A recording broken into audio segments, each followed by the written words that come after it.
1935 году компания BMW Motard на немецкой автомобильной выставке в Берлине в первый раз презентовала два новых мотоцикла – BMW R12 и R17. Оба мотоцикла являлись прямыми преемниками BMW R11 и впервые в мире были оснащены передней телескопической вилкой с гидравлическими амортизаторами. R12, благодаря высокой надежности и простоте эксплуатации при малой цене, в итоге стал самым массовым в вермахте. Всего было произведено с 1935 по 1942 год 36 008 штук. А BMW R17 считался спортбайком своей эпохи. Его мощность в 33 лошадиные силы была произведена только в 1972 году мотоциклом BMW R68. Всего с 1935 по 1937 год было выпущено 434 мотоцикла. И естественно, сейчас BMW R17 очень редкий, поэтому все сохранившиеся экземпляры находятся в частных коллекциях и музеях. Так давайте же поговорим поподробнее о каждом из этих мотоциклов.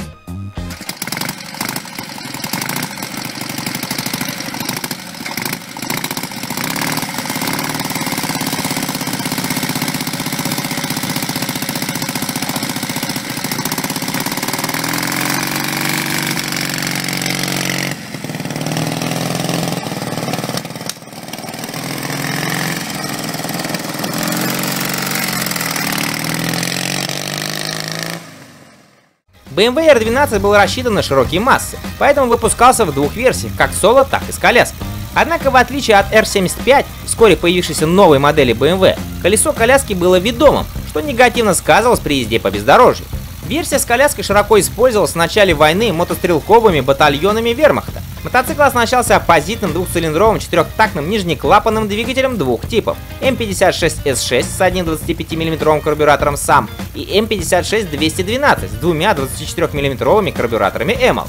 Эти двигатели оснащались устройством подогрева впускного коллектора выхлопными газами, благодаря чему R12 заводился без проблем в любое время года.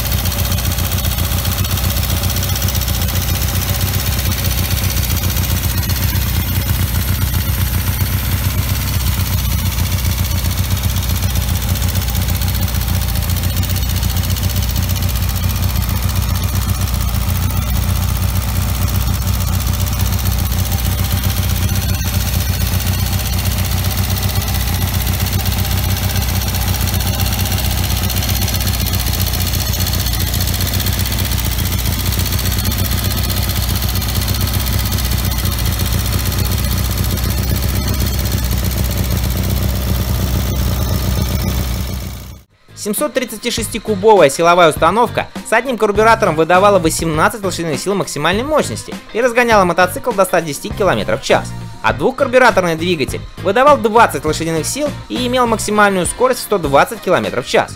Еще одним отличием было то, что BMW R12 с двумя карбюраторами использовал аккумулятор и катушку зажигания, в то время как R12 с одним карбюратором использовал магнитное зажигание, способное работать независимо от батареи. Мотоцикл имел четырехступенчатую механическую коробку передач, управляемую рычагом ручного переключения на правой стороне топливного бака. Несмотря на продолжение производства до 1941 года, уже в 1938-м BMW R12 был практически вытеснен моделями R61 и R71.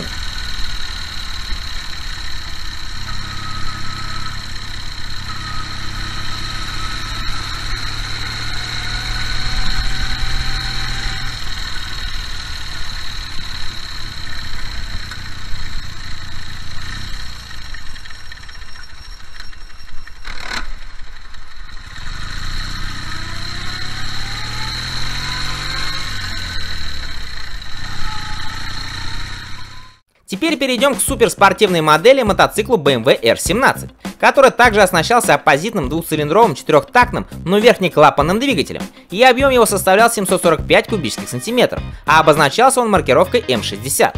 Степень сжатия повышена в отличие от R12 6,5 к 1 против 5,2 к 1. За питание отвечали два карбюратора EMAL с маркировкой 76/424. Как упоминалось выше, BMW R17 выдавал 33 лошадиные силы на 5000 оборотов в минуту и был самым мощным серийным мотоциклом BMW того времени, до появления BMW R68 в 1952 году. А на спортивной версии R17 в 1937 году немецкий мотогонщик Эрнст Хенне установил мировой рекорд скорости в 279,5 км в час, который не был побит целых 14 лет. Мотоцикл был оценен в 2040 рейхсмарок, что делает R17 самым дорогим немецким мотоциклом своего времени.